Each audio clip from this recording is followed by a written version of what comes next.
Hello mga ka-fams! Mapagpalang gabi po sa ating lahat. Kami po ay inabot na po ng gabi sa pagmimission po at pag-scout. Ngayon po ay nagkaroon kami ng pagkakataon para dalawin na rin natin si Nanay Marita kahit gabi na po bago kami umuwi. Malab! Yes po! Ayun. Ngayon po, ayan, gabi-gabi na nga po, inabot na kami. Pero tuloy pa rin sa pag-mission. Dalawin po natin si Nanay Marita. Yay! Dalawin na rin po natin kasi rapid na rin naman dito. Kaya sayang naman.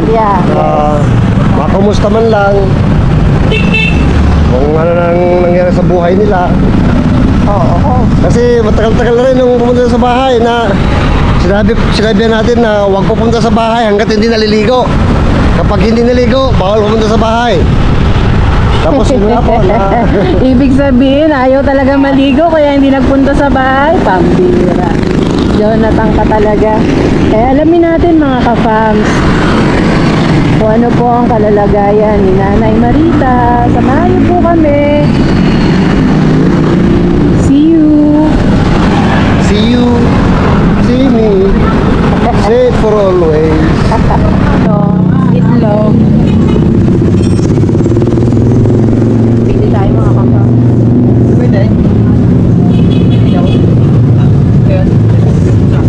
Isang tray nga po. Tatlong 20. Ayan, yeah. 20 po.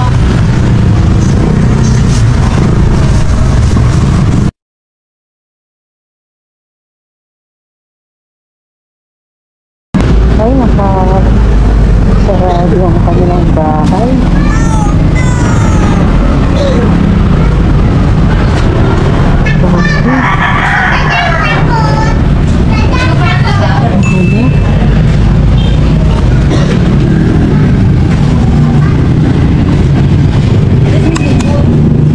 Ang tao, mga papams. Sa kaya sila nagpunta, mga papams? Check natin sa ibang lugar. Love, wala sila Nanay. Nakalak yung pinto. Punta natin doon sa tambayan nila. Sige. Okay. Mga papams, samahan niyo po kami dun sa tambayan po nila.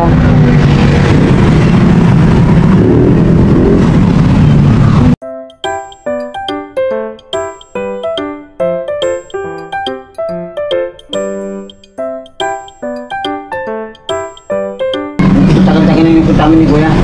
Kasi 2 buwan pa, siyang kambukan ng pera pang gastos. Eh, kailangan ko kumita na ako ng pera para pambili. Hindi man ako asan yun sa akin kaya ano. Ayoko na kasi. Kumita na ako magsalita. Basta pag ako nag-vision, sigurado na yun. O baka naman nabibigla ka lang dahil sa bukso ng damdamin. Ako hindi ako nang nag-vision, hindi ako nanluloko, saka loko eh. Eh, hindi na magsalita. Basta wala tayong tampukan o sandali. Oo naman. Saka ano, okay kayo sa akin, saka sa mama ko. Saka na lang, saka yung isa, pang binalag, yan na rin tuturo ko, wag na ako kasama. Kaya pwede na mag-vlog. Kaya lang siya ako, kayo, dalawa dito. O ito bakit kami nandito baka nagtataka, ba't nandito kayo? Kasi ganito yon. Nung nakarang araw, sinabihan ka ni Kuya Renji, sinabihan ka ni Kuya na huwag kang pupunta sa bahay kapag hindi kayo naligo ni Nanay. Si Nanay, sinabi ko na Si Nanay, pag pinakaligo. Sinabi na ako ni Kuya, Oo. doon ako eh. Dun sa salitang yun, matanong ko lang, tapatan na lang para sa ate ate. Na gano'n ka ba? Nagtampo ka ba ng konti? Ako may isang tanong na ako, pero wala akong katampo kahit isa. Katating wala akong naramdaman. Hindi naman masakang salita yan eh. Totoo lang, tsaka... Sinong yan? Tsaka mas maganda prangka dyan, no? Kuya Sino Renji, yan? Si Kuya Renji. Mas maganda nagsasabi ng totoo. Hindi masakit magsalita siya. Okay siya. Okay siya, te. Kaya kuya, okay ka. Nag-vision na ako nang hindi nyo kuha ng camera. Okay lang yun, te. Hindi ako galit sa inyo. Masaya nga ako dahil hindi kayo nagbibita ng hindi nakakasakit ng damdamin. Ayoko yun sa tao yung nakakasakit ang salita. Yung parang pag pinuwento ko sino mali sa atin, ayoko ng ganun. Ako, pag ako, hindi ako bato. Wala nga ako nag-aralan. Hindi naman ako nagaganon sa ano. Ayaw na magsalita pero pang na, alam na pang nakaano yan. Talino talaga ako. Mukha lang, mukhang bubo, pero nasa utak ko nasa loob, matalino ko. Oo, alalaman mo na yan pang natapos ng lahat. Kalapit na ako kay Kuya Jo. Kasi, Kung anong... kasi yung kumagsalita kayo, hindi nakakasakit ang damdamin. Ako, Sino ba nakasakit sa'yo ng damdamin? tinablan ako dun eh. Sino? Ako, sinungaling. Hindi nga ako manligaw, sinungaling pa ako. Mas mahirap yung maninikod naman kami. Yan, si Buddy. Hindi na ako magpapakuha ng picture dito pag kasama lang ano. Nadamay lang kayo, kaya sabi ko, huwag nyo na kunan. Yan.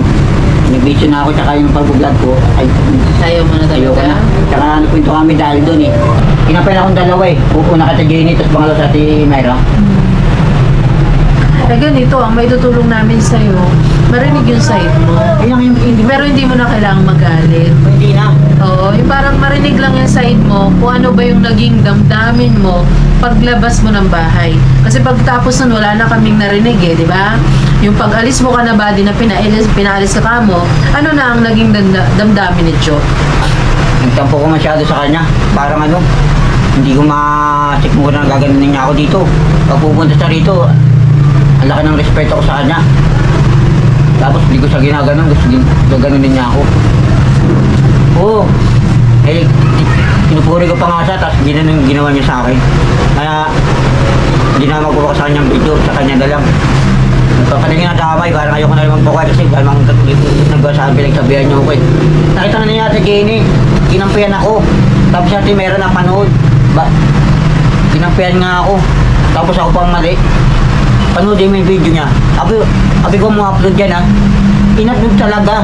Ay, lawi ko tayo, sorry. Inupload niya talaga eh. Oo, akala ko hindi niya upload. Talaga tinulong niya talaga. Wala naman pakisama yun. Nilabas niya talaga, kaibigan ko ba yung tropa ko ba yung ba't ganun ginawa niya sa akin? Ako bang may kasalanan? Anong naging kasalanan ko ron?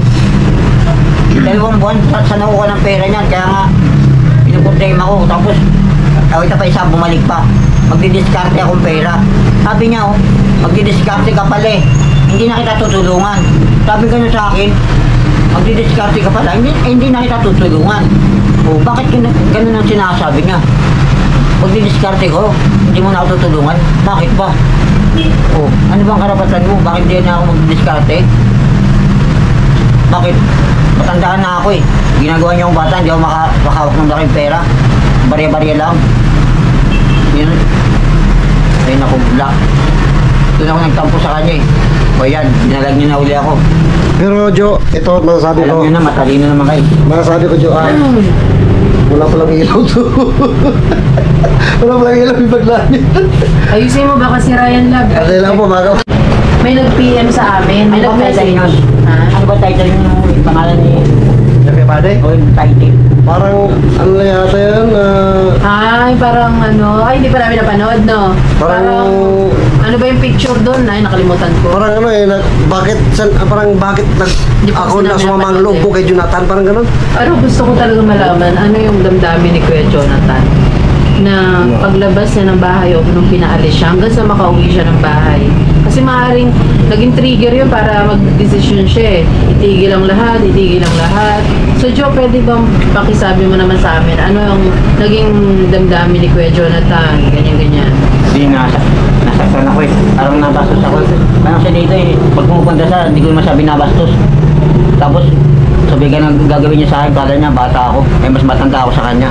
Eh, bata nga, mas bata sa akin, nire-respeto ko ako, hindi niya ako nirespeto. Parang ginawa niya akong bata. Dito, pag pumupunta siya, laki ng ano ko sa kanya. Hanga ako sa kanya, at saka ang bait niya. Nire-respeto ko siya, pero pag ako nandun eh, pinagsasabi niya, tapos ginanong niya ako dun. Wala mga kasalanan talaga ron, ipapaliwanag lang ako. Eh, sineryoso niya. Kilala na niya ugali ko. Sineryoso niya sinasabi ko. Eh, ganun talaga ako. Kilala nga ako, pati kayo eh. Sinabayan niya ako. Yun tuloy, nagkainitan. Sana hindi niya ako sinabayan, inawanahan niya ako, pinapasensya niya ako para hindi nagkainitan. Kasi, ang tao pag kilala ng ugali, alam mo na, hindi mo na papatulan. Eh, nakakilala na kayo sa akin, yung iba nga, hindi ako kilala, pwede ko tanggapin. Ganun ginawa niya sa akin, parang hindi ako kilala eh. Eh, wala akong talagang kasalanan. Kaya damdamin ko, nagtampo ko eh. Yung parang nag-decision na ako, hindi na ako magpapabidyo. sa Ano inyo. ba yan? Parang away bati lang, tampong tropa lang, na pwede namang... Basta ang ano ngayon masama ang loob ni Jonathan, kaya ano muna, kalma muna ang sitwasyon. Oo, Wag mo na, palipasin natin ang- palipasin muna na, wag mo na pag-usapan yung Oras. ano. Kailan ka ba tayo na kuya? Hindi, Gusto mo samahan kita? hindi ako na lang kaya yung... Ikaw na lang? Tsaka hindi naman ako papabalag doon sa kanya, ano lang. Baka umaba pa ang usapan eh. Tsaka magkagulo pa, baka ayos na sila, tsaka hindi na ako magsabi, parang Trabaho na lang punta mo. ayun yung trabaho na lang para may pera ako. Gusto mo samahan kita, pupunta rin kasi ako ng kuya eh. Doon tayo dati, punta tayo. Ang gagawin mo naman doon, Makipaglaro. Maglaro ulit tayo doon. kapanood nga natin Mera yung dati. Yung babae nga doon, sabi nga, sabi natin Mera, sige patulang mo na, baka asawain ka yun. Sabi ni Mera. Ano, kailan tayo punta? Ano lang man, Basta daan mo ko sa bahay, gano'n. hindi. Kanya-kanya nga ng lakad na lang. Kutsu-kutsu lokas. Para wala naman hindi, walang problema naman. Sige, okay lang. Basta makita ko naman, pupunta na. Makapasyalin mo ko yun natin. Plano ko kasi pupunta rin sa akin ako yan, mga kapams na. Tumatiming lang din. Kaya ito, narinig ko siya na bahalak pumunta. Kaya napanggit ko na sabay na lang kami. Sabi naman po niya, hindi rin niya masigurado kailan. Kaya hindi kayo magkasundo, kailan kami pupunta. Hindi lang. Sana hindi siya magalit sa akin ha. Sino? Si Buddy. Wala yan. Di pa. Kayang-kaya natin yung tropa natin yun. Kayang-kaya natin hilutin yun. Ako pa nga nagalit sa kanya. Gano'n lang yun. Nag-ano lang yun. Tapos bukas okay na ulit yan. Gano'n lang yun. O baka ngayon okay na yun ulit. Oh, alam nyo namang mga ugali ng mga lalaki. Alam naman yung ugali. Kami, alam namin yung ugali mo. Ikaw, alam mo ugali ko. Alam mo rin ugali ni Buddy. Kilala lang natin isa't isa eh. Kumbaga, kung nagtampo ka, nagtampo din siya, bigyan niya ng pagkakataon ng bawat isa na magtampo, mag-isip. Kinabukasan, wala mag-isip. naman. Diba? Mga lalaki naman na kayo, tsaka tropa, diba? Pag tropa, alam na, nagkakasundo-sundo. Kaya nga hindi ako magsasalita eh. Ganun ako respeto, may utang na loob. Eh, basta ayos na. May utang na loob ako basta galing ginawa ko. Saka, okay na yun, ayoko lang magpabidyo na sa kanya. Ayun po mga kapamasa, nakikita niyo naman mga sinasabi ni Jonathan. Napakalaki po ng utang na loob niya. Tumatanaw siya ng utang na loob sa mga tumutulong sa kanya. Kaya hanggat maaari ayaw niya magsalita. Ako magsalita kasi, ano ko ba? Kaya nga, bigyan ko na lang si Kuya Tati Ate Elvin, si Kuya Rengi, para malaman ang katotohanan. Pero doon, hindi ko sabihin, ay, wala na, ay, napatalo. Nandyan po. Pero wala kasalanan doon. Wala. Nagsasabi ka lang para alam din nila yung ano, naramdaman mo, yung ano. Hindi wala kasalanan. Kaya kami, Pero, Jo, pwede ba namin total, nalabas mo na yung sama ng loob mo? No, tingin ko, medyo kahit pa paano nakatulong. Okay na. Diba? Nakagaan. Tingin mo, may pagkakamali, may pagkakamaling ka rin kay Kuya Buddy, tapos hingi ka ng tawad sa kanya, baka mapanood niya to. hindi mo lang ako pagkakamali talaga, te.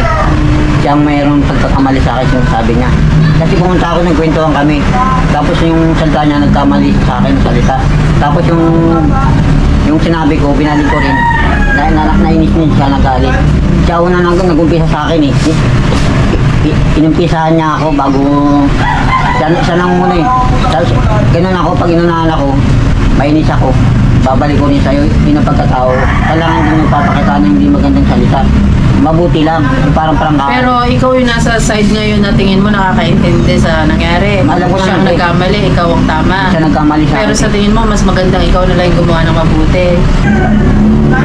Hindi, mas matanda naman ako sa kanya tay. Sige. Sabi ko, tropa bati kaibigan. Peace tayo. Wala man akong galit sa'yo. Tsaka patawad na kung ano yung nagawa kong kasalanan.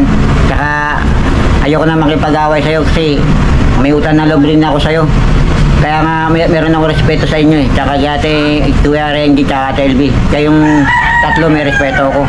Yung may tinulong kayo sa akin. Kaya huwag ka na magalit sa akin.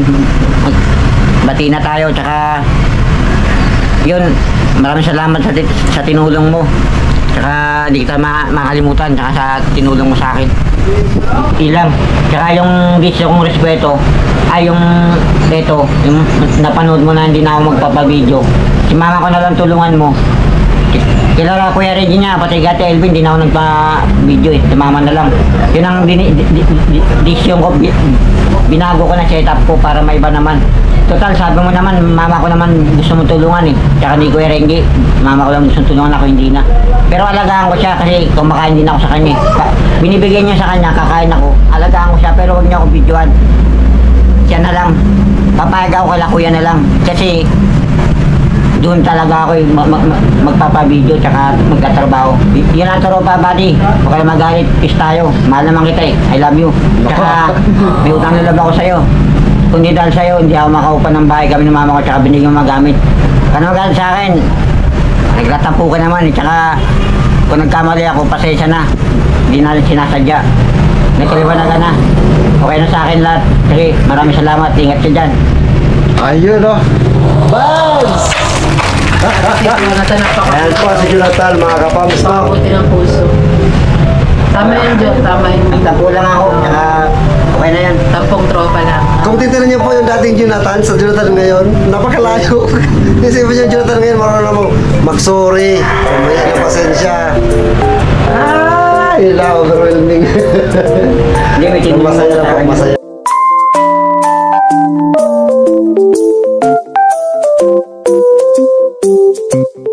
Thank you.